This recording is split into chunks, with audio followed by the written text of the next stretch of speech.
How y'all doing? Good to see ya. Welcome to another video, another tech review by your boy. This keyboard is actually pretty legit. I'm liking it a lot. So this video is I'm actually really proud of this review. So thank you for watching so much. I appreciate you.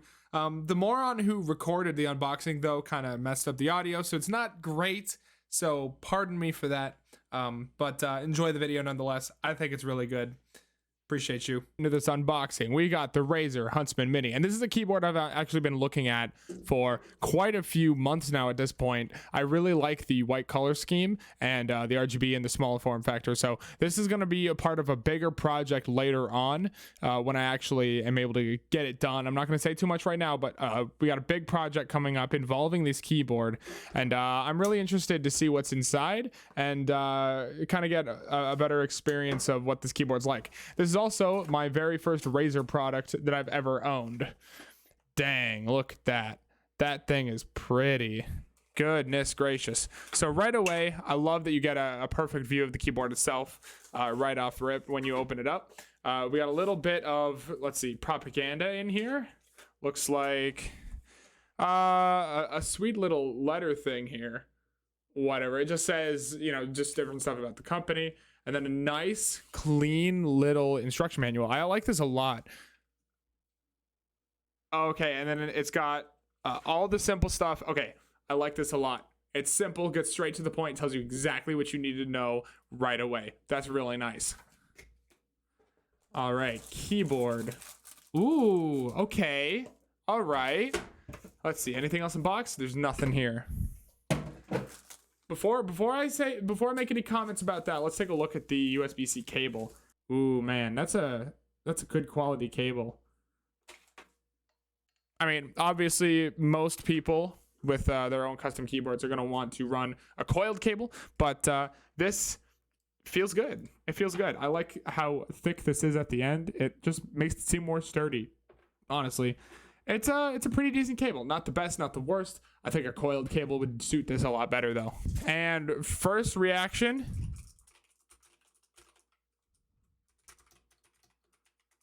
I love how this feels. The keycaps have a great feeling to them. They've got a little bit of texture, so you're not like slipping off of them, but also they don't have the same weird texture that the Logitech G910 has. So I consider that an absolute win. It's so simple looking. There's not much to it. You got a couple little stands on the back. Try that out.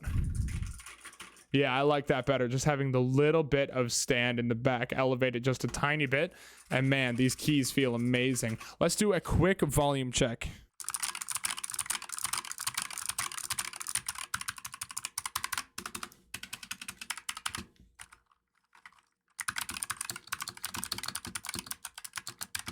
My first thoughts about the feeling of the keyboard and actually typing with it, this spacebar really feels kind of mushy a little bit.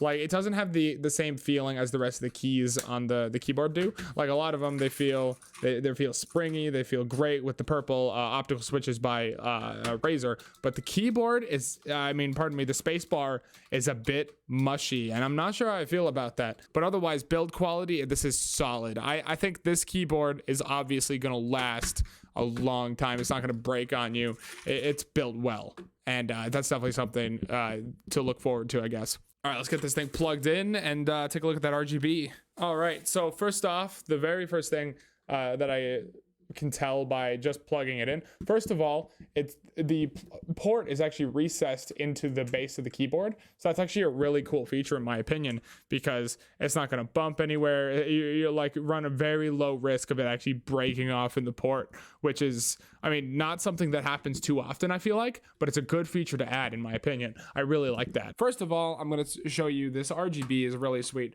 If I turn off the overhead lights, it's really bright RGB. It reflects off the bottom panel of the white keyboard and shines through the keys nicely. I think with a set of pudding keycaps, these would look absolutely insane, which might be a future video. We'll see what happens customizing a keyboard. That could be really fun. Now, this keyboard has a lot of extra little features. For example, if you look right here on the actual keyboard itself, you can see that all the extra keys that you would be missing because it's a 60% keyboard are available on the sides of the keys. So essentially, if you hold down the function key, you automatically have access to all of those other keys. How does this keyboard work? First of all, if you hold down the function key, it lights up all the other keys that you have access to that have a secondary function. For example, if you hold down function and Z, it'll put your computer into sleep mode. If you want to record a macro key on the keyboard, all you have to do is hit function and Y, and that'll put you into the macro recording software. If you want to open GeForce Experience from a macro key, for example, you would then hit Control Alt Z, that's your keybind, then hit function Y again. So it's blinking. That means it's time to select which key you want. I'm going to do the equal key right there. And then it resets back to your color pattern. Whenever you hit this key right here that we bound to open GeForce Experience, bingo, it opens GeForce Experience. It's very simple. It's a really easy thing to use. And if you'd like to delete any of your macros, it's really easy. You just have to go into the app and change the key back to default. Really simple, and I really like it, actually. Also, I forgot to mention, in the unboxing, it came with stickers, which is absolutely amazing. I love stickers. Stickers are just the best. I can't wait to use these. That's a thumbs up from me.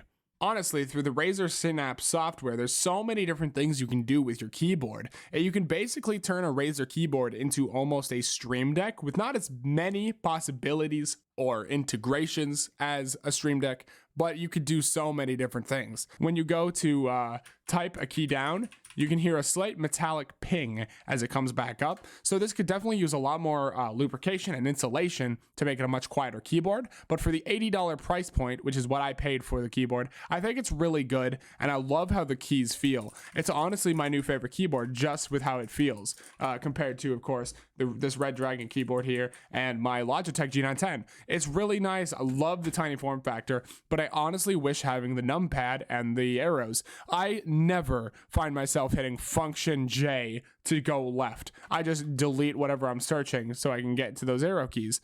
It's really not that useful. This media row, did we really need that? Is anybody hitting function tab to mute their music? I don't really think that's happening, honestly. What do I think of this keyboard? Do I think it's a pickup, or if it's not?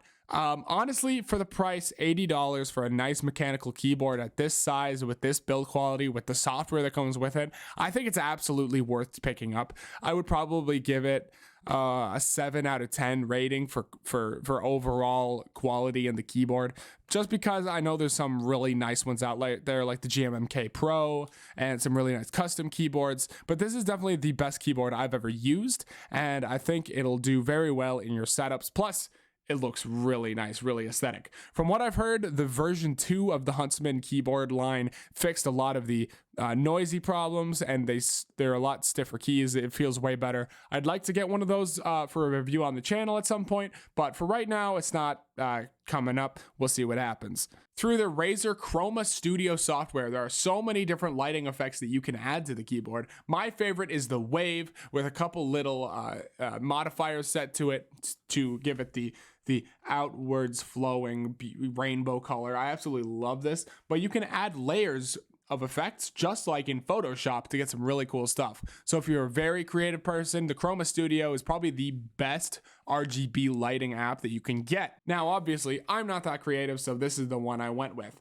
But if you'd like, I can do a more in-depth video in the future of all the possibilities once I kind of learn how the software works a bit more. I've been using it for a few weeks now, and it's so intense. There's so much here to learn. Alrighty, would I recommend you pick up this keyboard? I think absolutely you should pick up this keyboard. I mean, for $80, you get a mechanical keyboard with great software to back it up.